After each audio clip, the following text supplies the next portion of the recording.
여러분 안녕하십니까. 한 주일 동안 이 사람 이야기 꼭 들어봐야 하겠다. 바로 보수의 전략 장성철 소장 시간인데요. 오늘도 어김없이 여러분들에게 숨어있는 살아있는 생생한 정보 전해드리겠습니다. 어서 오십시오. 안녕하세요. 장동혁 필리버스터 완전 성공했다. 이야, 체력도 대단하고요. 흔들리는 국힘이 아예 장동혁을 중심으로 똘똘 뭉치고 있는 거 아니냐라는 이야기가 나오는데 솔직히 어떤 느낌이 들었습니까? 자기들이 그렇게 얘기하는 거죠. 네. 장동혁 대표랑 장동혁 대표 측에서 그렇게 얘기를 하는 거죠. 흔들리는 리더십, 지도력이 어느 정도 좀 바로 섰다. 그렇게 좀 얘기를 하는 것 같은데 그게 반증이라고 볼 수가 있을 것 같아요. 리더십이 많이 흔들리니까 단식을 할까? 아니면 삭발을 할까? 아니면은 무엇을 하지? 그러다가 그 두 가지는 좀 나중에 하는 것으로 내버려 두고 일단은 필리버스터 24시간으로 한번 해보자. 지난주 일요일에 한동훈 대표는 팬클럽들 모아놓고 그냥 북고선트 축제했잖아요. 근데 나는 당을 위해서 24시간 동안 한번 독하게 해보자. 그래서 분위기를 반전시켜보자. 그런 전략을 한 건데 어느 정도는 성공한 것 같습니다. 왜냐면은 장동혁 대표를 비판하고 공격했던 사람들도 아유 고생했네. 저 정도 당을 위해서 헌신한 거는 인정해줘야지 라고 하면서 장동혁 대표를 비판하던 사람들의 목소리가 확 줄어들었어요. 그러니까 저 같은 경우도 좀 비판하기가 좀 그래요 지금. 네. 장동혁 대표가 상당히 이제 극우적인 목소리 내고 이상한 사람들을 막 당직 임명하고 그런 것들은 이제 좀 쏙 들어가 버렸단 말이에요. 그래서 장동혁 대표로서는 어느 정도는 좀 성공했다라고 이렇게 판단하는 것 같습니다.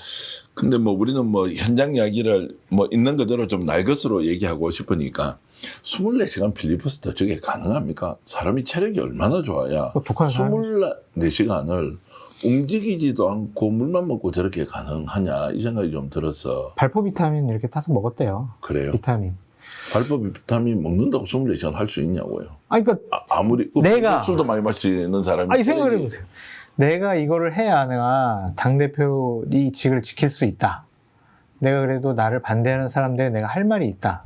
그 사람들에게 뭐라 할 수 있다. 짓누를 수 있다. 이렇게 생각하면 악으로 깡으로 버티면서 하는 거죠. 와, 근데 이제 그런 체력장을 보고는 네. 대단한 체력이다 이런 생각이 이제 들어서. 근데 정치가 체력장 무슨 세계 신기록 달성, 한국 신기록 달성 그런 거예요. 그냥 필리버스터 24시간 하면 그동안 장동혁 대표가 얘기했던 극우적인 발언, 윤석열 옹호했던 발언, 윤호개인 발언, 그리고 우리가 황교안이다 발언, 그 발언이 다 없어집니까? 장소영도 지켜보고 있잖아. 그러니까 와 놀래가 눈이 동그래지고 24시간을 국회에서 가지고 하는데 독한 X 이렇게 했죠. 진짜 독하고요. 근데 이제 울림이 좀 크거나 비장하다 아니면 절박하다 이런 거보다는 하여튼 쇼맨십은 대단하다. 그런데 이게 온몸을 바쳐서 하는 것이니까 그걸 우리가 지나치게 폄훼할 수도 없는 이런 묘한 상황이 지금 연출되고 있어요. 민주당은 신났어요. 장동혁 대표 체제가 공고해지면 공고해질수록 우리 진짜 지방선거 이기겠네. 네.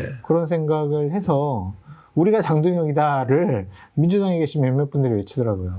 표정 관리를 지금 하고 있는 것 같은데, 자, 그렇게 이제 되면은, 이게 이제 자신은 지금 현재 대표 체제를 이제 유지하기 위한 일종의 승부수가 이제 성공을 했는데. 헐리우드 액션이에요. 페인트 모션이에요. 그런데 속이는 거죠. 근데 이게 이제 지금 지속될 가능성, 장동혁 이 정도 했는데, 왜냐면 모든 사람한테 24시간 필리버스터는 본인의 정치적 일종의 상품, 상표, 약간 트레이드 마크가 이제 된 거 아닙니까?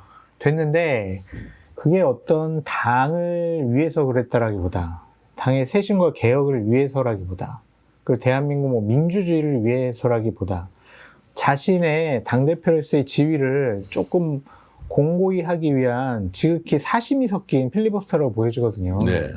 그 효과가 오래 가겠습니까? 이제 다음 주부터는 효과는 이제 없어지는 거죠. 한동훈 전 대표조차도 아이고 고생 많이 했다.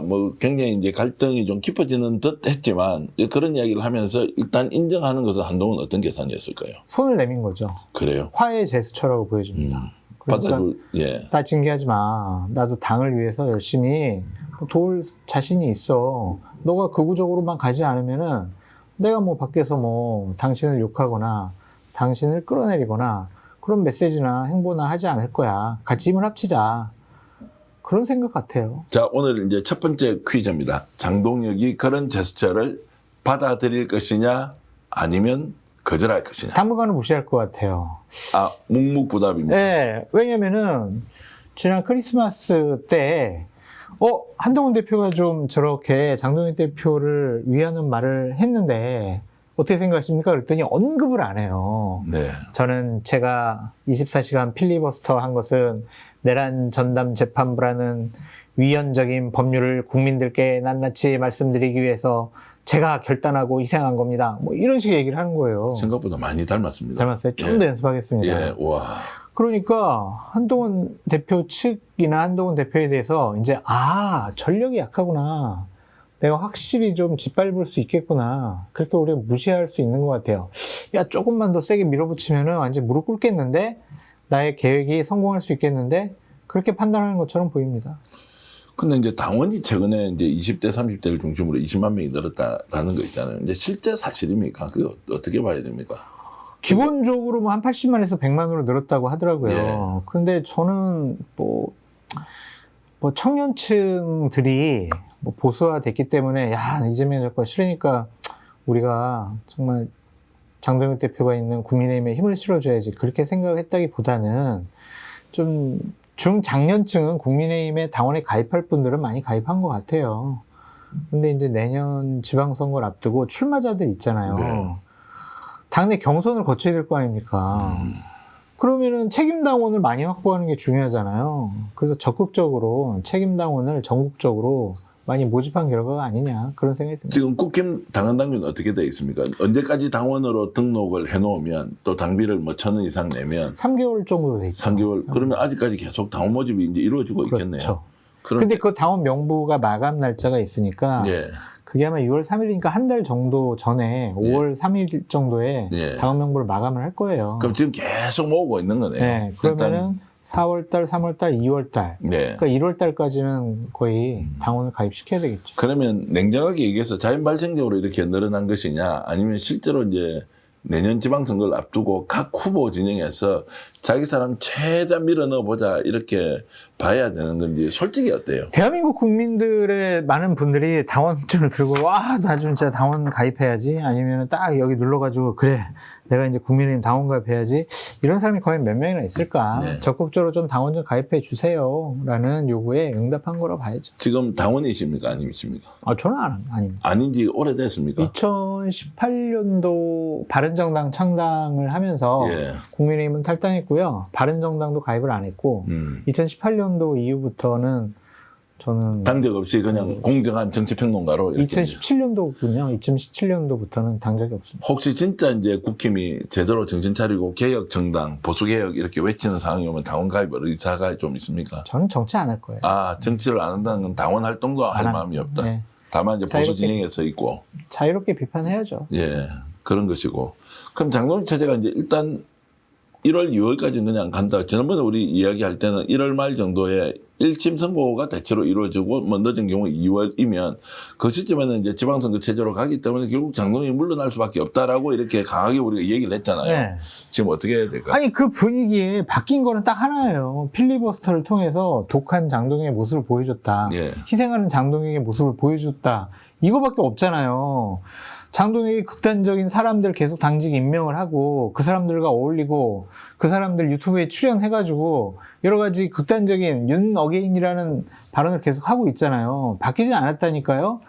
우리가 주목해야 될 것은 어쨌든 2월 초예요.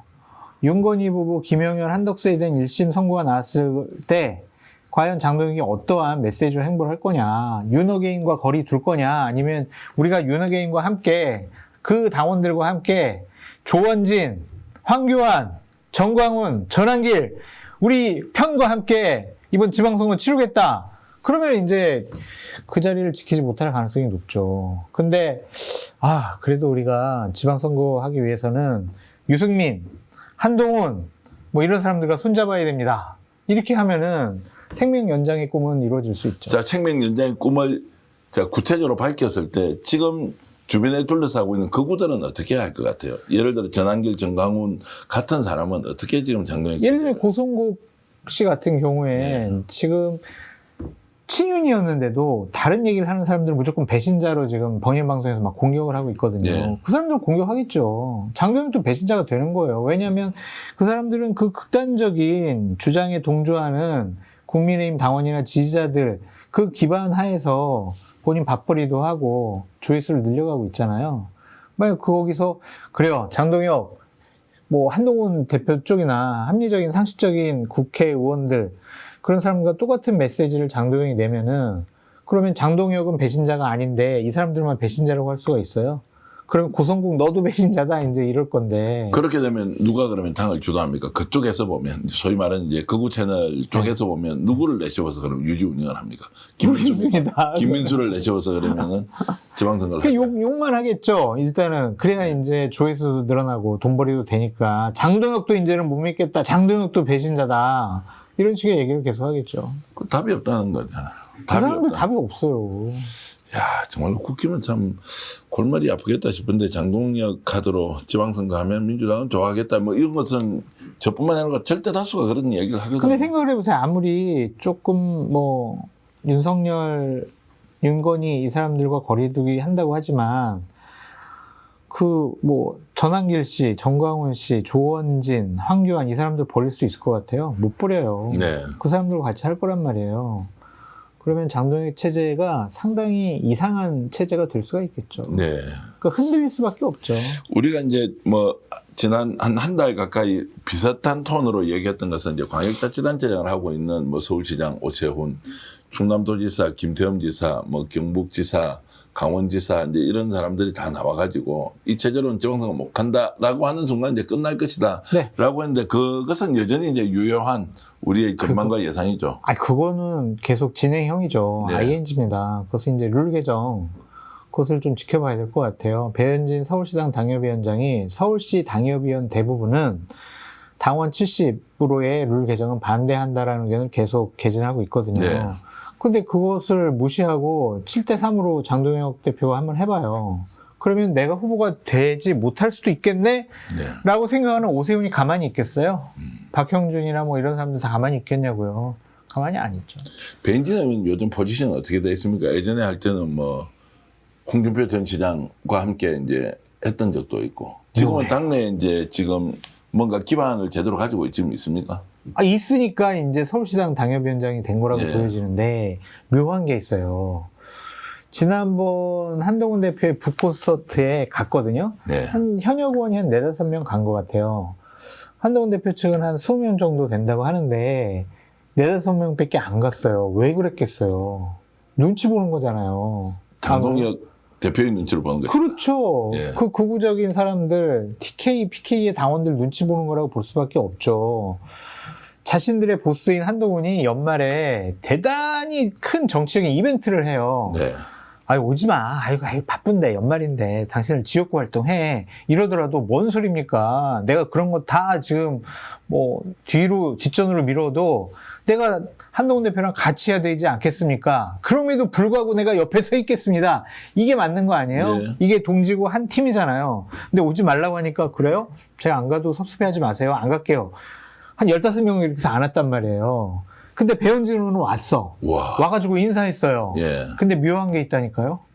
보통 그렇게 행사 딱 가서 여러 가지 메시지도 내고 한동훈 대표랑 뭐 사진도 찍고 이러잖아요. 그러면은 정치인이 뭐 하겠어요? 본인 페북에다가 자랑을 해요. 안 해요. 안 올렸어. 어떤 의미입니까? 가긴 갔으나 자랑은 하지 않는다. 빌미는 잡히지 않겠다. 아, 그 예의는 갖추되. 네. 그럼 약간 양다리 전법. 공식적인 사진도 없어요. 아, 없어요? 없어요. 그냥 박정훈 의원도 똑같아요. 거기 가서도 막 해가지고 우리 한동훈을 지킵시다. 한동훈을 지도자로 만드시다. 도토리 한동훈 막 이랬는데 페북에다는 거기서 나가서 한 메시지, 사진, 동영상 안 올려요. 누구 갔습니까? 배인진 의원, 박정훈 의원. 그다음에 정성국 의원 간 정성국 거 의원. 같고 우재준 의원 간 거 같고 예. 그 정도인 것 같아요. 당협위원장은 또 몇 명 간 거 예. 같고 제가 아는 정도 그 정도. 지금 그러면 정성국 의원은 부산이 지역구 아닌가요? 부산진 아닌가? 아니죠. 경북 아닌가? 아니, 이제 부산 쪽이고, 정성 앞으로. 우재준 의원은 이제 대구 북구고, 그러네. 뭐 이렇게 돼 있는데, 어쨌든 이제 이런 분들은 그래도 이제 갔지만 남은 15명 이쪽 저쪽 눈치 본다고 안 갔다. 뭐 진짜 뭐 지역에서 일요일이었으니까 네. 지역에서 정말 꼭 빠지면 안 되는 그런 일정이 있었을 수도 있겠죠. 근데 자기네 보스가 저렇게 어려운 상황이, 진짜 어려운 상황이잖아요. 그리고 한동훈 팬들이 다 모여 있단 말이에요. 근데 거기에 안 갔다? 이거는 정치적으로 눈치 본다, 양다리 걸친다, 이렇게 우리가 볼 수도 있죠. 어떻습니까? 이제 날이 거듭할수록 한동훈 전 대표에게 기회가 오고 있다, 아니면 여전히 한계가 있다, 뭐 메시지 이런 거 보면 저로서는 잘 정서적으로 이해가 잘 안 되던데. 일단은 손을 내밀었잖아요. 예. 그것은 이제 장동혁 대표에게 공을 던진 거라고 봐요. 내가 너를 끌어내려고 하거나 내가 너를 공격하는 거 아니다. 그런데도 불구하고 당신이 단계 시판 문제 가지고 나를 징계하거나, 내년도 지방선거나 재보궐선거가 벌어졌는데 나 출마하지 못하도록 하거나 아니면 완전 배제시키거나 그런 거 한번 지켜보겠어. 그런 상황인 것 같습니다. 근데 대단히 좀 유화적인 모습으로 바뀐 것 같다, 그런 생각이 드네요. 그게 이제 어떠한 정무적인 판단인지 아니면은 좀 위축된 건지, 그건 좀 시간이 지나서 판단해 봐야 될 것 같아요. 한 발 떨어져서 딱 쳐다보면 더 열심히 싸워야 됩니까? 아니면 갑자기 손을 내밀고 뭐 고생했습니다라고 하는 것이 결과적으로 더 좋겠느냐? 이건 어떻게 보세요? 싸워야죠. 싸워야 되는 거 맞죠? 싸워야죠. 논쟁을 해야 되는 거. 네. 피해를 보더라도 설사 징계를 받더라도 네. 싸워서 이기면 징계는 뭐 언제라도 회복할 수 있는 거 아니에요? 왜냐면 네. 명분이 한동훈한테 있잖아요. 네. 당이 이렇게 가면 안 됩니다. 당이 이렇게 극단적인 주장하는 사람들한테 끌려다니면 우리 지방선거 집니다. 2028년 총선 집니다. 보다 더 국민 속으로, 보다 더 중도 쪽으로, 왼쪽으로 우리 운동장을 넓혀야 됩니다. 그래야 이깁니다. 틀린 말이 아니잖아요. 그래서 겁먹은 거 아니냐? 아니면 벌써부터 이거 이러다가 내 정치 못할 수도 있겠는데, 특히 단계 있지 않습니까? 이거 제대로 한번 까발려 버리자 하면 막 가족들이 쓴 게 나올 수도 있잖아요. 그것도 뭐 문제라고 생각하는 것인지, 뭐 그거보다는 본인 스스로 현재 상황의 처지가 상당히 곤궁하다. 그래서 스스로 위축된 것이 아닌가, 그렇게도 보여지고, 제가 이제 한동훈 대표 만나도 계속 이제 건의했던 게 뭐냐면, 무조건 배지 달아라. 예. 딴 거 다 필요 없다. 정치인이 배지를 못 다는 순간 그거는 산송장이다. 네. 물고 나서서라도 배지를 달아야 된다. 내년도 6월 달에 지방선거 때 재보궐선거 지역이 몇 군데 나올 거 아니에요. 거기서 당의 공천을 받아서 배지를 다는데 내가 모든 노력을 다해야 되겠다라고 판단했을 수도 있죠. 그래서 지금 손을 내밀고 유화적인 제스처를 취한 것이 아닌가. 크리스마스 날 아침날 한동훈계의 핵심적인 의원 중에 한 명인 한지아 의원이 SBS 라디오 인터뷰를 했어요. 거기서 장동혁 대표에 대해서 상당히 칭찬을 하고 한지하까지 이제 나서. 우호적인 얘기를 했어요. 무슨 얘기까지 했냐면 네. 장동혁 대표는 대단히 따뜻한 분입니다. 이렇게 얘기를 해요. 따뜻하다고 얘기를 해요. 다 집단으로 투항하는 거.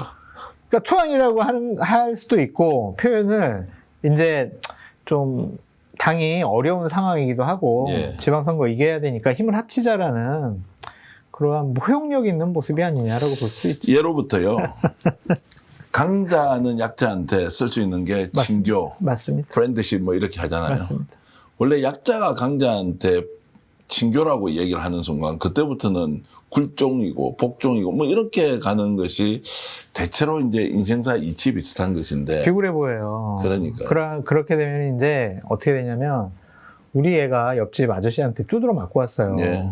김종혁 최고위원 당원권 예. 정지 2년이잖아요. 근데 우리 아버지가 갑자기 저쪽 때린 저쪽 아저씨한테 뭐 운동도 열심히 하시고 사회생활도 열심히 하시는 것 같습니다. 참 옆집에서 뭐 큰 소리도 안 나고 참 좋으신 이웃이네요. 이래버리면 우리 아이는 어떻게 되겠냐고요. 저는 이제 이것이 좋다 안 좋다에 대한 호불호의 문제가 아니라 한동훈 대표의 체급이 이 정도였구나. 이런 사안에 대해서 뚫고 나가는 것은 나는 죽더라도 장동혁과 같이 나도 2년 당원권 정지 시켜라. 이건 용서할 수 없다. 제대로 논쟁하자. 이 당 어떻게 가야 되는지 한번 나와봐라. 공개 토론하자. 이렇게 하면 당이 어떻게 보면 좀 불편한 상황이라고 하더라도 역동성도 좀 있고 그 과정에서 길이 있다 없다 이런 게 이제 하는데 저렇게 수굴이 있는데 당사자가 안 받아들이잖아요. 그 다음에 어떻게 해야 돼요? 카드가 없잖아요. 친교를 내가 약자가 하겠다고 하는데 강제가 어쨌든 권한 있는 사람이 아무 답변을 안 하면 그제 할 수 있는 게 없는데. 전쟁이 벌어졌어요. 근데 우리 소대장들이 막 나가서 싸우고 몇몇 소대장들은 다치고 죽었단 말이에요. 네. 근데 사령관이 갑자기 잠깐 야 저쪽 사령관 지금 뭐 멋있네. 지금 저쪽 사령관 지금 고생하고 있으니까 우리 잠깐만 싸움 중지. 그러면은 그 사령관이나 지도자를 믿고 소대장이나 소대원들이 과연 싸울 의지가 있을까? 한동훈 대표 옆에 있는 지금 정무적 조력자 뭐 누군지 혹시 아십니까? 컨설팅 회사가 있어요. 아니면 뭐 정치인 중에서 예를 들면 장동희 대표 옆에 뭐 저녁마다 이제 술 한잔씩 하는 그런 아주 참모 그룹들이 든든한 사람이 두 사람 있다 그러는데. 실무자 그룹이 있는 것 같고요. 예. 그다음에 그러니까 저처럼 이제 보좌관을 하거나 웹에서 컨설팅 회사를 하는 그런 실무자 그룹들이 있는 것 같고 또 의원 축군 그룹이 있는 것 같고요. 거기에 또 당협위원장 그룹이 좀 있는 것 같고 또 그런 측근 그룹들이 아닌데 한동훈 대표가 당에 필요하다라고 생각하는 중진 의원 좀 그룹이 좀 있는 것 같습니다.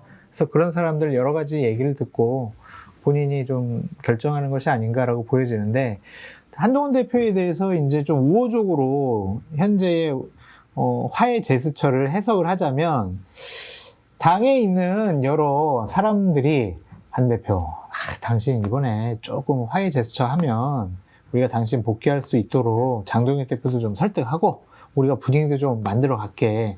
자꾸 그냥 밖에서 그냥 장동혁 나쁜 사람 무너뜨려야 된다. 저거 저렇게 가면 안 된다. 메시지 행보 안 된다. 막 이렇게 얘기하면은 장동혁 대표를 우리가 설득하지 못하겠어. 그러니까 이번 한 번만 페북에다가 장동혁 그래도 고생했으니까 한마디 툭 좀 칭찬할 말 좀 던져줘봐. 이렇게 얘기를 주고받았는지 이건 우리가 알 수가 없어요. 네. 근데 만약 그런 것들이 아니라면 대단히 정무적으로 부적절하고 잘못된 판단을 했다라고 보여집니다. 이렇게 결론 내려보죠. 이제 이 대목에서 이 주제와 관련해서는 장동혁 대표의 필리버스터와 한동훈 대표의 화해 제스처는 누구에게 가장 도움이 되었을까? 장동혁에게 도움이 됐죠. 그렇습니까?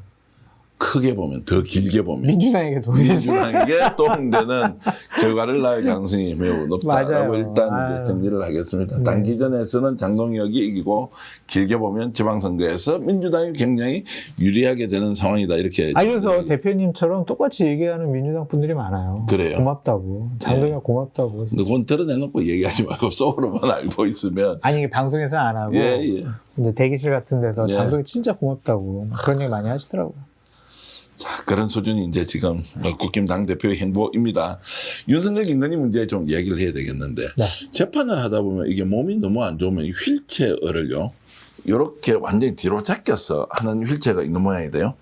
그걸 지금 이제, 이용해서 지금 재판을 받고 있다. 김건희 몸이 진짜 안 좋은 것이냐. 심지어는 그걸 이제 우리 재판정에 가보면 어떻게 이렇게 있을 수는 없으니까 문을 열어놓고 뒷방에 있다가 소리는 들리고 얼굴은 보이지 않고 이렇게 재판할 정도로 김건희의 몸 상태가 안 좋다라고 하는데 실제 몸이 안 좋은 것인지 어지럼증 이런 게 아주 심해졌다고 얘기해요. 대표님 우리나라 교도 행정이 상당히 인권을 존중을 합니다. 네. 솔직히 걸어다니지 못하고 앉아있지도 못할 정도면은요 재판 연기해 줍니다.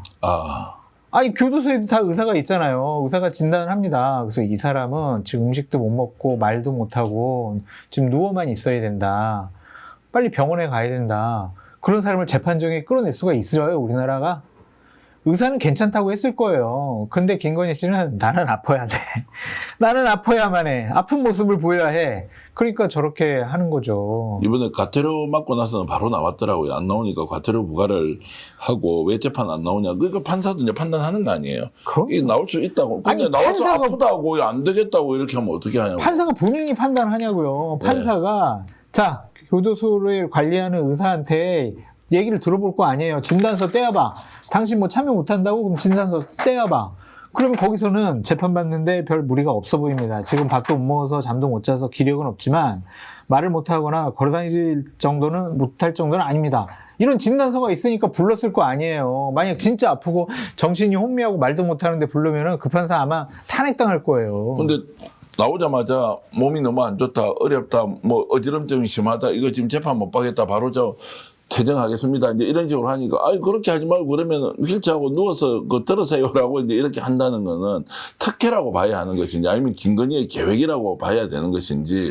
특혜는 아닐 거예요. 뭐 그 정도는 나 못 견디겠어. 어지러워 막 이렇게 쓰러지면 그 진짜 만약에 김건희 씨 거기 쓰러져가지고 막 기절하거나 혼수 상태 가봐요. 그러면 이제 큰일이잖아요. 그러니까 어느 정도 좀 누워서 재판받으라고 배려해 준 거지, 뭐 특혜라고 보기는 어려운 것 같은데. 그래서 나오는 이야기가 김건희가 이제 아예 재판 끌고 이거 지금 가져가 봐야 아무것도 안 된다. 그래서 이제 엊그제 나와서 휠체어 이렇게 누워있는 상태에서 재판을 받는데 정언 거부하겠습니다. 답변 거부하겠습니다. 뭐 이걸로 일관해가지고. 70차례. 아무것도 그 대답을 안 해요. 나오면 그 뭐 했습니다, 안 했습니다라고 해야 되는데 답변을 또 거부하는 이 행위는 뭐냐. 답변을 하게 되면 본인에게 좀 불리하지 않을까 그런 생각도 들고 이제 또 자포자기하는 면도 있을 것 같아요. 아니, 답변을 안 하면 그게 본인에게 불리한 거 아닌가요? 아니 근데 여러 가지 답변을 하게 되면은 재질문이 들어갈 거 아니에요. 예. 그러면은 거기서 본인의 저지른 죄는 본인이 제일 잘 알지만 그거를 사실관계대로 얘기하지 않으면 또 여러 가지 위증죄로도 뭐 처벌될 수 있는 거 아니에요? 그러니까 인정을 가중처벌이잖아. 하는 건 아니야. 그러니까 이제 나름대로 작전을 써서 뭐 대답을 안 한다는 것인데 그게 결과적으로 본인의 형량을 또는 범죄 사실을 없애는 데 도움이 되겠죠. 저는 아무리 생각해도 법정에 나와서 거부한다는 것은 불리한 요소 때문에 할 텐데 그것은 거꾸로 얘기하면 그 범죄 혐의를 인정하는 거하고 똑같은 것이어서 판사 그렇게 판단하겠죠. 그렇게 할 것 같아요. 그런데 이게 이제 재판 전략도 잘못된 거 아니냐라는 이야기를 하고 싶은 거죠. 아니면 아닌 대로 뭐 하면 돌아가든지 아니면 맞습니다라고 하면서 선처를 구해야 될 거 아니에요. 그 사람들이 정상적인 생각과 판단, 합리적인 생각과 판단을 갖고 변호사랑 상의를 해서 변호의 작전을 짜는 것 같지는 않습니다. 그러니까 뭐 윤석열이나 김건희나 변호사들에게 사실관계를 다 얘기를 안 하니까 변호사들도 이 특검에서 제기한 기소 내용, 공소 내용에 대해서, 혐의에 대해서 사실인지 아닌지 본인들도 모르는 거예요. 그러니까 재판에 대한 변호를 제대로 할 수 없는 상황이 아닌가 그런 생각이 그래서 듭니다. 나오는 이야기가 돈을 적게 줘서 저렇게 하는 거냐. 제대로 된 변호인단을 구성해서 자기 논리적인 뭔가 근거나 이런 게 있을 거 아니에요. 그 짓을 해먹어서 미안하다고 감방에서 제가 죄를 달게 받겠습니다라고 하면서 감형을 하든지 아니면 완전히 부인하면서 이것을 진짜 법리적 논쟁으로 끌고 가든지 이도 저도 아닌 상황에서 완전히 최악의 선택을 계속하고 있다는 거예요. 아니 그럼 대표님, 그럼 김건희 씨가 변호사한테 자 변호사 내가 그 샤넬백도 다 받았고 반클리프 그것도 다 받았고 명태균 씨랑 해가지고 내가 그냥 공천 주라고 했고 그다음에 도이치모터스 그거 있잖아 주가 조작 사실은 내가 다 그냥 알고 다 했어. 그러니까 이거를 인정하는 상황에서 당신이 한번 변호해봐. 어느 변호사가 알겠습니다. 제 변호 잘 한번 작전 짜서 해보겠습니다. 이러겠냐고요. 네. 사실 자체를 얘기를 안 했을 것 같아요. 아니 그러니까 부인도 하지 않고 시인도 하지 않으니까 이거는 최악이다. 결과적으로는 중형이 불가피할 텐데 그러다 보니까 이준수 지금 이제 나와버렸잖아요. 얘는 뭐 얘라고 해서 미안합니다. 뭐 어쨌든 이 사람은 옷을 사복을 입고 올 수는 있는데 아예 그냥 뭐 감방 복장으로 바로 나와가지고 굳이 안 나와도 되는데 나와서 재판을 이제 받겠다 이렇게 해버렸다. 이게 무슨 의미냐. 다 불겠다라는 이야기가 지금 나오거든요. 그것 때문에 김건희는 엄청 쇼크를 먹고 있다라는 또 분석도 나옵니다.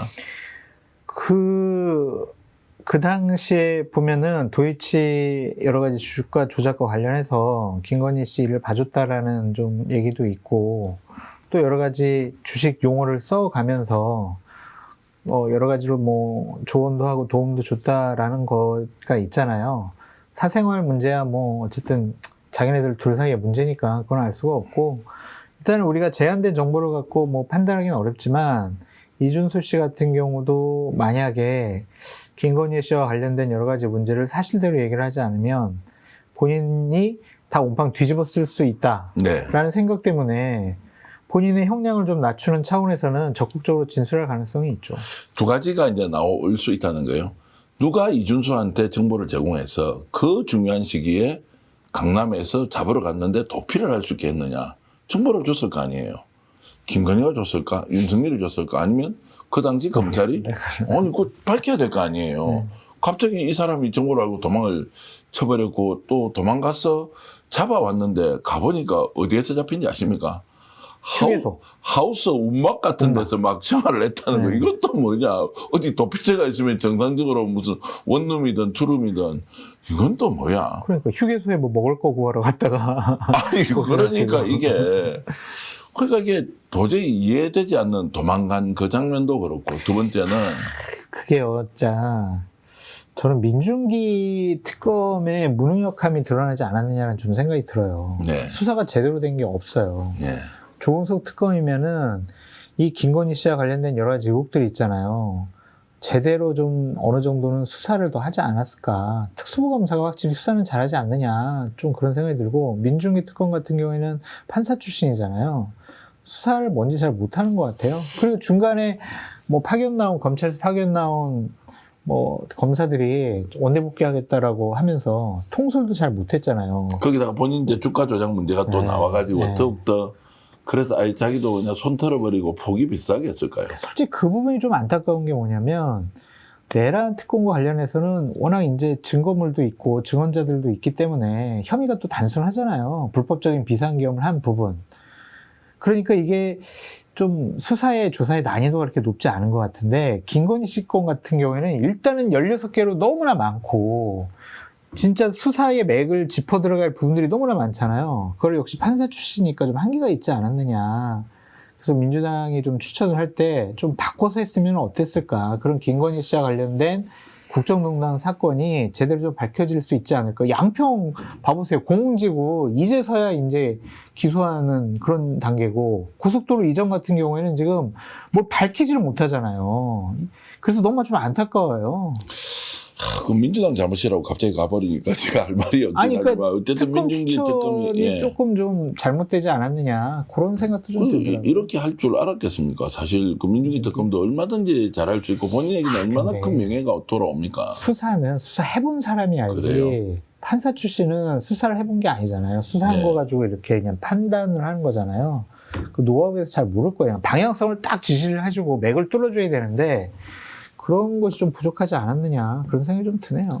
이준수가 이제 돈을 좀 많이 빼돌렸을 가능성이 있다.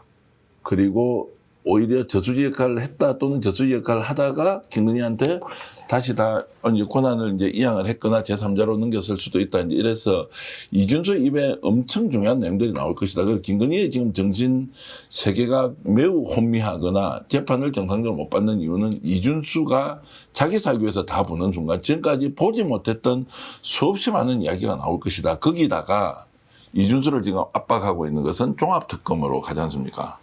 이제 판이 완전히 달라지잖아요. 그럼 자기 살기 위해서 어떻게 하겠습니까? 지금까지 나온 것은 오히려 빙산 일각이고 진짜 더 큰 거는 거기에서 나온다. 건진과 관련된 것도 나올 것이다. 건진도 적극적으로 진술하고 있으니까요. 그러니까요. 이제 이런저런 것들이 이제 김건희를 도저히 지금 현재 구형량 15년으로는 막을 수 없는 더 큰 것들이 나올 아니, 수 있다. 15년 짜잘한 거잖아요. 네. 주가 조작이라든지 뭐 공천 개입이라든지 아니면은 뭐 뇌물 받고 백 받고 목걸이 받고 그런 거잖아요. 국정농단 사건은 아직 지금 건들지도 못했습니다. 네. 그러니까 형량은 아마 더 많이 나올 거고, 여생을 감옥에서 계속 보내야 되지 않을까, 그런 생각이 드는데, 일단은 뭐 종합특검 가는 거 저는 뭐 그럴 수밖에 없다라는 좀 생각도 네. 들고, 국수본이 지금 너무 많은 일들을 또 하고 있어서 역량이 안 될 수도 있으니까, 또 검사들이 수사를 잘 하잖아요. 그래서 최고의 수사팀을 좀 꾸렸으면 좋겠어요, 이번에는. 오히려 종합특검 문제는 그 통일교 특검을 이제 야당이 주장하고 여당이 받는 형식을 취하면서 거기에 대해서 국민들이 약간 스트레스나 이런 거 별로 없이 오히려 3대 특검 잘못한 거 종합특검에서 한 번 더 해보자라는 여론도 굉장히 높더라고요. 그럼요, 뭐 다 해야죠. 그러면 이제 김건희와 관련된 부분은 더 많은 것이 나오면 당장 지금 이제 정치자금법으로 이제 56차례 2억 5천 뭐 700만 원 뭐 이렇게 금액은 좀 정확하지 않을 수 있는데 이렇게 해서 이제 아예 기소를 했지 않습니까? 이거는 진짜 이제 뇌물 사건하고 거의 비슷하게 정치자금법으로 이제 다루어지면 이거 심각한데.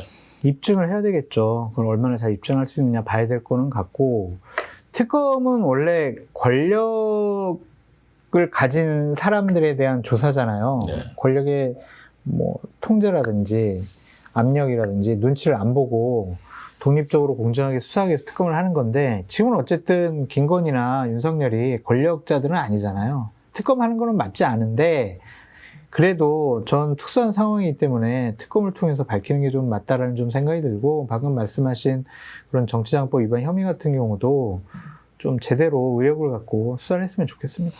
희한한 게 명태균이 왜 지금 이제 좀 입국 다 이렇게 하면 참 좋겠는데 김건희 윤석열에 대해서 엄청 비판적으로 지금 페이스북에 글을 올리거든요. 한번 올리더라고요. 네, 저한테도 막 뭘 막 보내더라고요. 네. 뭐 저는 저한테만 보낸 줄 알았는데 다 뭐 보내는 것 한 같아요. 5,000명씩 보내는 것 같아요. 뭐 제 주변에 있는 사람 다 이제 받아보고 이제 이렇게 하던데 이런 명태균의 배신이라고 해야 됩니까? 아니면 뭐 진실 고백이라고 해야 됩니까? 뭐 거기에 대해서는 제가 뭐 가타부터 하고 싶은 마음이 없는데 김건희 쪽에서 보면 명태균이 지금 어떻게 느껴지겠습니까? 인생 무상 이런 겁니까? 세상에 믿을 놈 하나도 없다 뭐 이렇게 가나요? 건진도 막 본인을 욕을 하잖아요. 예. 근데 명태균 씨도 김건희, 윤석열에 대한 뭐 우호적인 얘기는 안 하잖아요. 예. 배신감 많이 느끼겠죠. 근데 사실- 그것도 업보다라는 생각이 들어요. 왜 그런 사람들하고 국정을 상의하고 운영을 했냐고요. 본인들 죄값 받아야죠. 그러니까. 요즘 제가 드는 생각은 김건희에 대해서 그렇게 다 이제 낮춰서 봤던 거예요. 그 윤석열이 가지고 있는 권력을 자기 것처럼 쓸 때는 그 앞에서 그냥 조아리고 이렇게 하면서 그냥 떡고미라도 좀 먹어보려고 했던 자들이 속으로는 김건희는 아무것도 아니야. 그냥 뭐 초현실, 뭐 어디 가서 굿, 무당 뭐 이런 데 지금 빠져 있는 그 진짜 이제 뭐 장삼이사 같은 사람으로 생각하면서 낮춰봤겠죠. 천박하다고 생각했을 거예요. 그러니까 속으로. 네, 네. 그래 겉으로는 막 이렇게 아리가또 고자이마스 하다가 속으로는 다 아닌 건데 요즘 하는 꼴을 보니까 정말로 이 사람과 상대했다는 것 자체에 대한 수치심 이런 것들이 많이 와 있지 않느냐. 그렇지 않으면 김건희에 대해서 굳이 하지 않아야 될 말을 왜 나와서 수사에 대한 결정적인 증거도 아닌데 김건희, 윤석열을 저렇게 이제 까발리는지 저는 이해를 잘 못하겠어요. 아니 한때는 쥐가 도움도 받았던 거 아니에요. 그렇죠. 그러니까 그런 사람들을 뭐 그런 사람들의 얘기도 들어주고 그런 사람들과 함께 여러 가지 일들을 했던 김건희 씨가 이제 업보를 받는 것이다라는 좀 생각이 드는데 그 건진이나 명태균 씨도 김건희 족보도 없는 인간이 결혼 네. 잘해가지고 남편이 검찰총장 대통령 됐다고 야 진짜 별걸 다 하네 꼴값 떠네 그런 생각도 좀 하지 않았을까 싶어요. 그러니까 이제 행동이 저렇게 나올 수밖에 없다 생각이 들고요. 윤한홍 의원 지난번에 이제 만났다고 했지만 윤한홍 의원도 여전히 이제 윤석열 쪽에서 보면 최측근 중에 측근인데 지금 아예 다른 길로 이제 가고 있고 윤석열 비상계엄 잘못됐다고 이야기하고 이런 것도 제가 보기에는 정치도 이상으로 이런 사람 입 다물고 있어야 되는데 입 다물거나 아니면은 본인 반성부터 해야죠. 네. 사과 발언부터 해야죠. 제가 한때는 윤핵관으로서 윤석열 대통령의 국정 운영에 여러 가지 잘못된 부분 바로잡으려는 노력 못했던 거, 부족했던 거 제가 먼저 반성을 합니다. 그 얘기부터 깔고 가야죠. 그러니까 다 비슷한 사람이라는 생각 들기도 하고 한편으로는 야 이런 게 정치냐라고 했을 때 우리처럼 좀 그래도 상식 수준에서 생각하는 사람은 이해하기 어렵다는 거고 조지호 전 경찰청장이 네. 이제 법정에 나와서 부인을 데리고 왔어요. 오. 그래서 이제 실내 동행 뭐 이렇게 오. 법정 용어가 있더라고요. 그렇게 해서 나왔는데 여기에서 이제 윤석열하고 공방을 벌이고 뭐 본인도 책임 회피적 발언을 해서 제가 그걸 약간 옹호했다가 욕 엄청 들었고요. 어쨌든 본인 좋은 쪽으로 얘기하는데 윤석열이 시켜서 끌어내라고 했다라고 하는데 윤석열 끝까지 아니다라고 하면서 건강이 상당히 안 좋잖아요. 그런 상황에서 이제 저렇게 윤석열하고 공방을 벌이는데 본인의 파면은 당연한 것이다라고 이제 헌법재판소에서 결론을 내렸으니 네. 어느 누구도 윤석열을 지금 옹호하는 사람은 없다. 심지어 김용현조차 윤석열을 옹호하지는 않고 있다. 네. 일종의 진술 거부는 하고 있지만 이런 장면은 또 윤석열에게 어떤 느낌으로 가겠느냐. 그리고 거기에서 말따먹기를 하는 거예요. 근데 그 말 안 했잖아. 뭐 끌어내라고 했는데요. 뭐 이렇게 지금 공방을 벌이는 윤석열의 수준은 또 이게 뭐냐. 조지호 전 경찰청장이 아니 당신이 담당하는 의원들 다 체포하라고 그랬잖아요. 막 계속 증언을 하잖아요.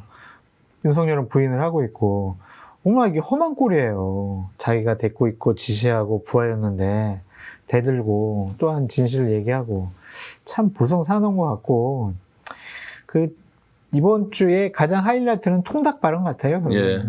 윤석열이 비상계엄 하는데 말이야 저기 민주당이 우리 주임원사들 사병들 말이야 통닭 싸주려고 하는 그 예산까지 다 깎아버리고 그게 맞습니까? 이렇게 얘기하는 참 그래서 이제 우리 비아냥거리잖아요. 아니 통닭 때문에 비상계엄했냐? 참 한심한 인간아. 근데 실제로 국힘을 강력하게 극우처럼 지지하는 사람은 윤석열의 그런 발언에 대해서 솔직히 어떤 생각을 하고 있어요? 안 보이는 거죠. 안 보려고 합니까? 안 보이는 거예요, 그거는. 중요하지 않다는 거예요? 중요하지 않다라고 생각을 하고, 그것이 우리는 참 저게 대통령이 쓸 말인가? 대통령의 예. 인식이 저렇게 되는 게 맞는가? 참 뭘 아무것도 모르고 수준 안 되는 대통령이구나 라고 생각할 텐데, 그거를 안 보는 거죠, 지지층은. 저렇게 인간적인 대통령이 있구나. 사병들 통닭 그것까지도 걱정하는 정말 대단한 인간적인 매력이 넘치는 대통령이다. 아이고 불쌍해라. 윤석열 지키자. 이렇게 뭐 본인의 인식을 가다듬겠죠. 여러분들에게 좀 충격적인 장면을 저희들이 아주 독특한 방식으로 해석을 한번 해드릴 텐데요. 12월 3일 날 불법적인 비상계엄을 하고 내란을 일으켰을 때 국회 해제 결의를 하게 되지 않습니까? 그때 김용인이 노상원에게 전화를 해요. 여러 차례 전화를 합니다. 야, 이거 안 됐어. 어떻게 해야 돼? 빨리 방법 찾아봐. 아니, 이 인간은 그렇게 실패했으면 지가 죽을 각오하고 반란을 일으켰는데 그 생각 안 하고, 야, 이거 지금 윤석열 지금 탄핵되면 안 되니까 그 방법 찾고, 그리고 그 과정에서 한동훈이 어떤 역할을 하고 권력 이양해주고, 이거를 다 노트에 지금 기록한 게 지금 발견이 됐고, 언론에서 지금 단독 보도를 하고 있어요. MBC에서. 이렇게 비루할 수가 있습니까? 간신이죠. 김영 같은 사람은. 나쁜 놈이 이런 나쁜 놈이 있냐고. 정말 저 사람은 윤석열보다 더 나쁜 사람이다. 예. 그런 생각이 좀 듭니다. 안 된다고 했어야죠. 그런 일을 하면 안 된다고. 근데 정진석 비서실장이 나와서 여러 가지 증언을 했잖아요. 김영현 당신 책임질 수 있어? 역사에 책임질 수 있어? 그랬더니 그래야죠. 막 이랬다라는 거잖아요. 결국에는 김용현이 윤석열을 망친 장본인이 아닌가 그런 생각이 듭니다. 저는 그 뒤에 본인이 부인하고 나는 한 적 없다고 감방에 잡혀가고 뭐 군사법원에서 또는 이제 내란 재판을 받고 하는 그 과정. 그래, 니 잘못했으니까 이제부터 법의 심판대에서 국민의 이름으로 준엄하게 자, 선고를 때릴 것이다. 그까지 되는데 그 중간에 보여준 이 장면 있잖아요. 실패하고 나서 야비하게 전화해서 이거 기술적으로 어떻게 우리가 숨어 나가야 돼. 그걸 똑같이 윤석열이 그 다음 따라해요. 그럼 노상원이 지시를 거꾸로 했다는 거 아니에요? 그렇게 봐야죠. 전적으로 믿었고 거기에서 거의 불법적인 비상계엄을 설계한 것이 아닌가. 그러니까 김용인이 노상원에게 지금 야 비상계엄 실패했으니까 이거 어떻게 대통령 탄핵 안 되게 해야 되니까 국회에서 일단 막아야 돼. 그 작전 한동훈에게 권한 위임을 해. 그리고 당시 한덕수 국무총리가 뭔가를 해서 우리가 국정 책임을 지겠다는 그 제도로 보장도 안 돼 있는 그 상황을 그 두 인간이 만들어 가지고 윤석열에게 시켰다는 거 아니에요. 그거 밝혀야 된다, 나는. 밝혀야죠.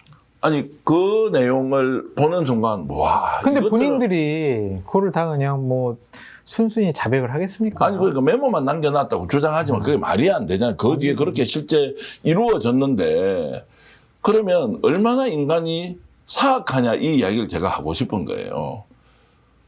안 하든지 했으면 지가 자결을 해서 끝장을 보든지 이것들이 지금 나와가지고 하는 건 완전 국민을 가지고 진짜 장난을 치듯이 하고 있는 이런 장면을 보면서 와. 비겁한 사람들이기도 하고 그런 사람들을 그 자리에 앉힌 윤석열 사람 보는 눈 그것도 상당히 문제였다라는 생각이 들고 전반적으로 막 최근에 법정 나와서 하는 윤석열의 얘기를 들어보니까 야, 정말 어떻게 최소한의 공직도 구급 공무원도 못할 사람이었다 그런 생각까지 드는 거예요. 김건희를 예를 들어서 조은석 특검에서 아예 이 내란 자체를 몰랐다라고 하고 이렇게 일종의 면죄부를 준 부분은 어떻게 생각하세요? 몰랐을 것 같아요. 실제로 몰랐을까요? 김건희가 알았으면은 저렇게 하도록 내버려 두지 않았을 것 같아요. 그렇습니까? 네. 김건희 살려주려고 또는 윤석열이 혼자 덮어서는 이런 신용은 아니다라고 보십니까? 그거는 아닌 것 같아요. 그러니까 왜냐면은 불법적인 비상계엄을 하는 그 당시에 강남 성형외과 가가지고 예. 시술을 받거나 아니면 거기서 잠자고 있었잖아요.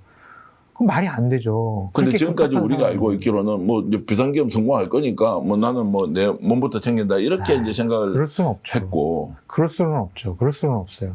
저런 중대한 상황에 김건희 씨 같이 국정 운영에 무한한 책임감을 갖고 있는 무이제로가 당신한테 맡겨두면은 뭐 성공하겠지? 난 가서 일단 얼굴 좀 다듬고 올게. 아, 이거는 상상하기 어렵습니다. 와. 그리고 옆에 있는 많은 보좌진들이 증언을 했잖아요. 김건희는 알지 못했고 그런 회의에 참석도 안 했었고, 그거는 좀 믿어볼 만한 것 같습니다. 자, 그게 그러면은 우리가 일종의 신뢰 영역으로 간다고 하면 김건희가 그러면은 본인의 배우자인 윤석열이 이것과 관련해서 여러 가지 실제 진실을 밝히는 그 과정에서 오히려 국민들한테 뭐 사실 남남 비슷한 거 아닌가요? 부부라는 형식은 있지만 내용적으로 부부인지 아닌지 저는 잘 모르겠는데 그러면 그런 부분에서 본인이 죄를 조금이라도 경감하려면 법률적 조언을 받으면 오히려 이 사건 전체에 대해서 신랄하게 진실을 좀 밝혀주고 그러면서 본인이 좀 뭔가 경감받을 만한 특검이 다 그렇게 되어 있는 거 아니에요. 그런 계산은 안 하나? 이렇게 사업을 해봤던 여자가. 그렇게 뭐 양심적이거나 상식적인 생각을 할 사람들이었으면 저런 식의 행동들을 안 했겠죠. 빽받고 영부인이 뭐 지가 대통령 노릇하고 그러지 않았겠죠. 그럼 기대하지 마세요. 스스로 이제 최악의 상황을 만들었다. 법률적 대응도 변호인들의 조언도 상황에 대한 인식도 모든 것이 김건희에게 최악의 그래서 차라리 잘 됐다. 적나라하게 드러내면서 너의 본심을 우리가 알면 좋겠다. 이런 이야기 하는 사람이 민주당 쪽이 아니라 국힘 쪽에서 더 이상 김건희 이야기하면 요즘은 징그러워서 그러니까요. 듣기가 싫다는 사람이 굉장히 많습니다. 아유, 그런데 그런 사람한테 머리 조아리고 막 영부인님 하면서 아부하고 그랬던 사람들이 국민의힘의 대다수잖아요. 관저에서 불러가지고 밥 차려주면은 그냥 좋아가지고 어쩔 줄 몰라 하고 그런 사람들부터 전 정계 은퇴해야 된다고 생각합니다. 하여튼 그렇게 꼭 좀 만들어 주십시오. 그래서 다음 지방선거 때는 경쟁자들이 누굴 선택하더라도 괜찮네? 그런데 정당은 뭐 민주당이네? 국힘이네? 이 정도는 돼야 나라가 조금이라도 한 걸음 더 나가지 않겠습니까? 지방선거 때 어려울 것 같아요. 그때까지 국민의힘이 장동혁 체제가 합리적이고 상식적인 판단을 할 것 같지는 않습니다. 네.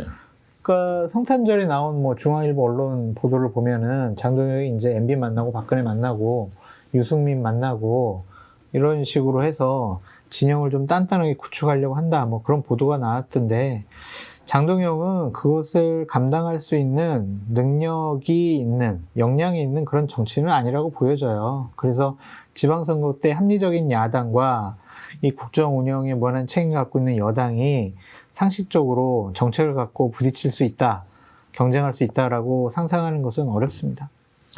이 주제 좀 다루어 보겠습니다. 조지호 파면이 이제 헌법재판소에서 정당하다라고 이렇게 이제 결론이 네. 나면서 서울고법을 중심으로 중앙지법까지 3대 특검 재판을 진행하는 재판부가 굉장히 가벼운 마음으로 오히려 조의대 눈치 안 보고 이제 지금 뭔가 양심에 따라서 이렇게 결론을 낼 수 있겠다는 분위기가 그렇죠. 오늘 취재를 해보니까 그런 이야기가 들려와요. 그렇죠. 그리고 백대인 부장판사가 1월 16일 날 윤석열 특수공무집행방해 관련해서 일찌감치하고 직연이 뭐 18일 날 뭐 풀어준다, 풀어주지 않는다 다 필요 없이 이제 가버리고 23일 날 이제 며칠 전이죠.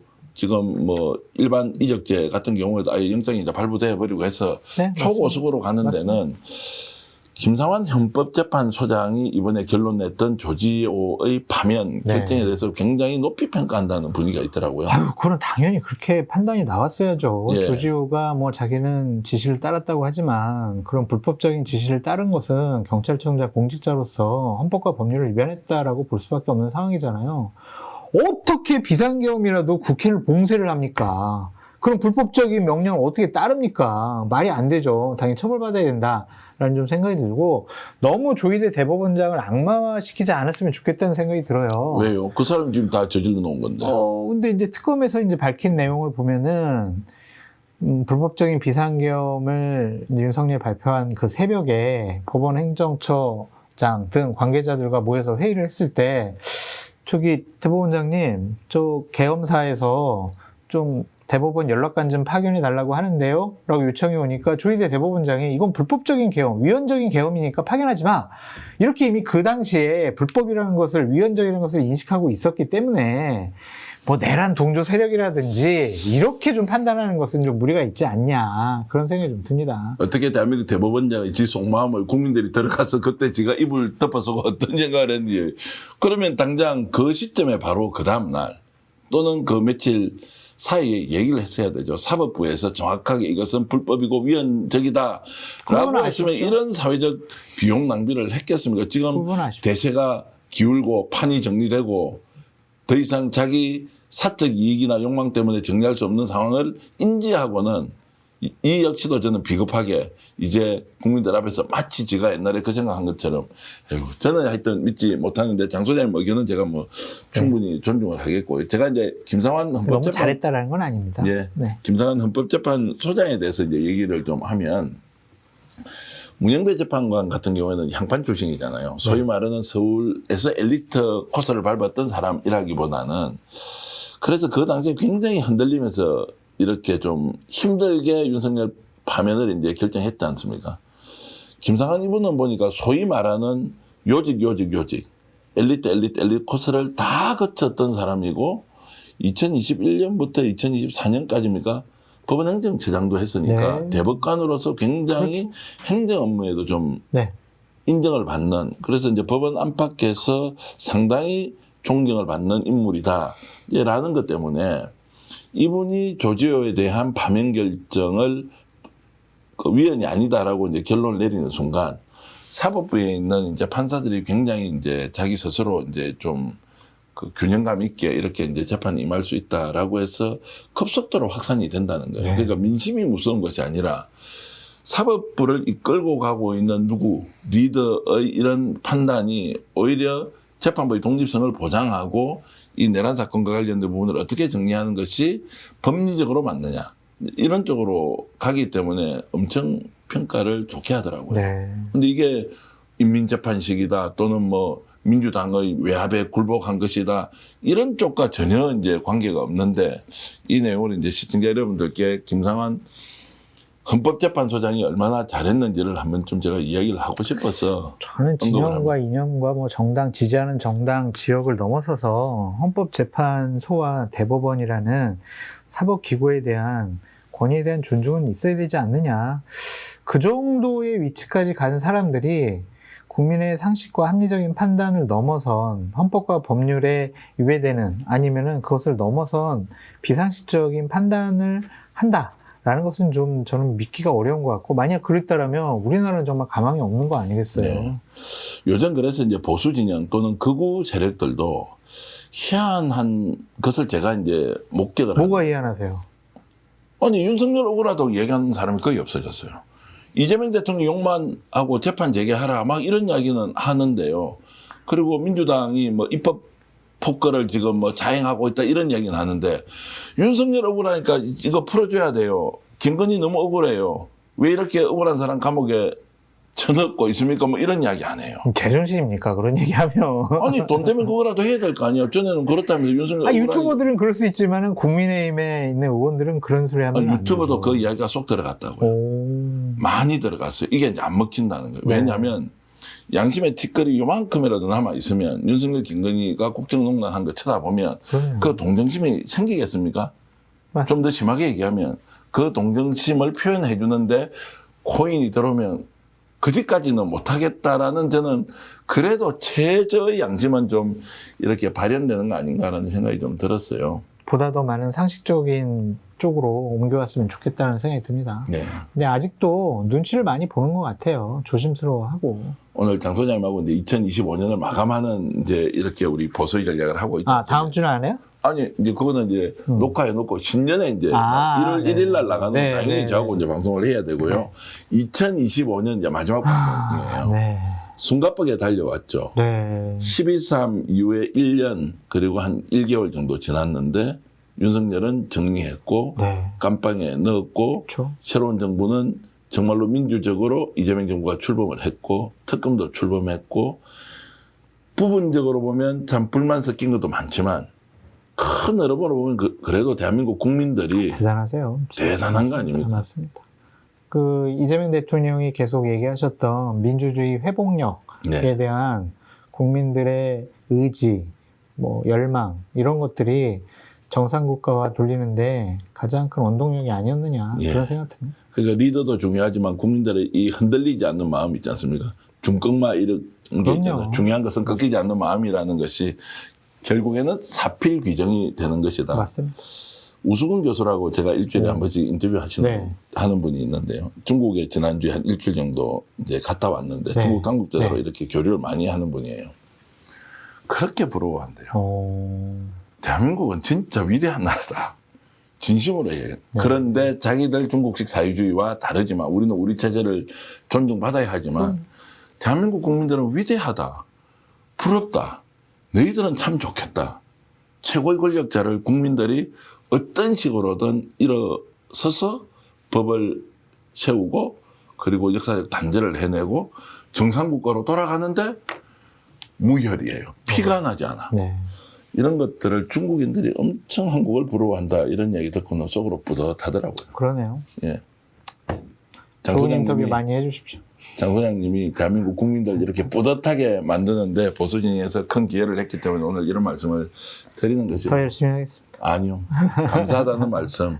늘 양심의. 전 윤석열 정권 시절에서 죽을 뻔했어요. 한두 번이 아니에요. 죽을 잘 고비를 막 넘어가면서 방송했습니다. 진짜. 그러니까요. 온갖 협박 다 받고. 사선을 그런데도 넘어서서. 막 진보 진영에 계신 분들도 저도 막 비판 많이 하고 욕도 많이 먹고. 그게 숙명이라고 생각을 하고 앞으로 그냥 제가 생각하는 옳은 평론 하기 위해서 열심히 더 공부하고 노력하겠습니다. 시청자 여러분들이 이제 장성철 소장이 갖고 있는 이런 이제 진심을 잘 이해해 주시길 바라고요.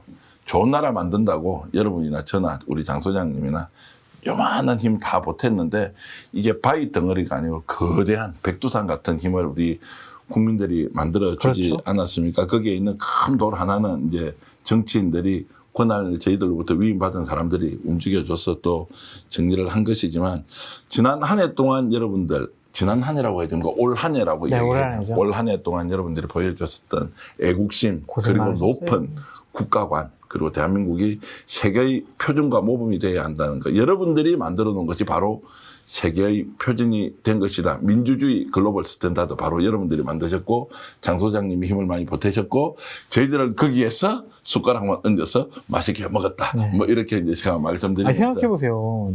짧게 말씀드리면 윤석열 탄핵, 그 다음에 대선 치르고 새로운 정권 출범하고 뭐 환율은 좀 높지만 경제 안정돼서 어느 정도 좀 주가 상승도 되고 민주주의 회복됐고 에이펙이라는 거대한 전 세계적인 행사를 잘 치러냈고 그건 대단한 거 아니에요? 네. 대단히 혼란스럽고 막 사회 혼란, 막 데모, 시위 이런 것들 막 지역별로 갈등이 일어나야 되는데 그런 게 없잖아요.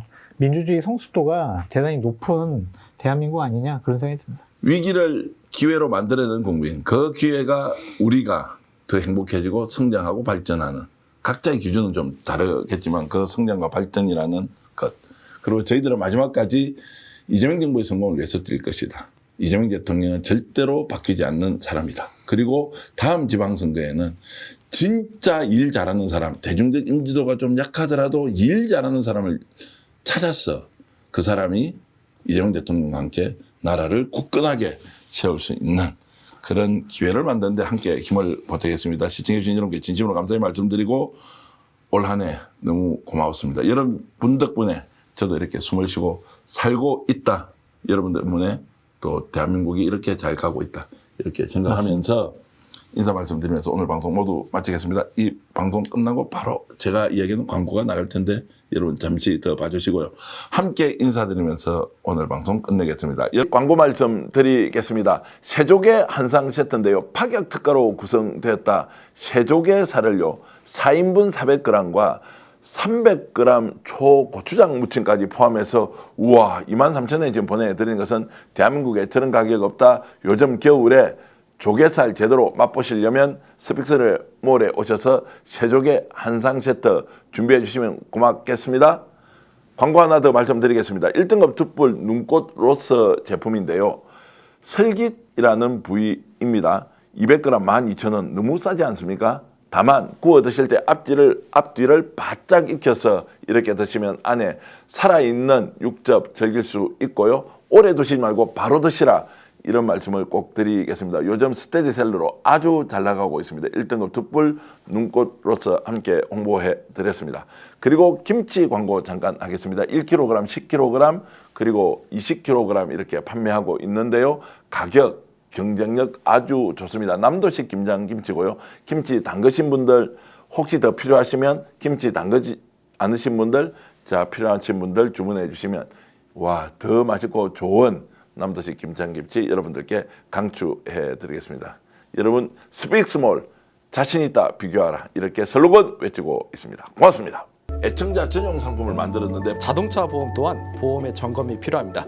꼼꼼하게 보장이 돼 있는지 다 체크해드리고 있습니다. 바로 상담 가능하고 즉시 비교 견적해드리는 1644-1226 자신 있다 비교하라. 저희가 스픽스 애청자 전용 상품으로 만든 만큼 1644-1226을 전화 주셔서 꼭 상담 받아보시길 바라겠습니다. 여러분들의 응원, 격려 그리고 혜택 돌려드리겠습니다.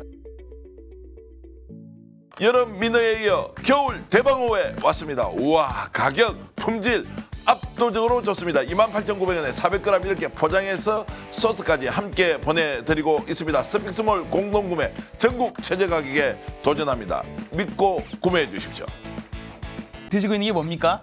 와, 한우 뭉티기 그리고 육회인데요. 어떻게 이렇게 맛있습니까? 당일 도축한 제품 여러분께 보내드리고 있는데 가격 29,900원에 총 400g 대단한데요. 와, 쉽게 먹을 수 있다는 여러분 행운 아니겠습니까? 저 믿고 한번 드셔보십시오. 완전 맛이 짱입니다. 자, 직접 먹어보겠습니다. 네.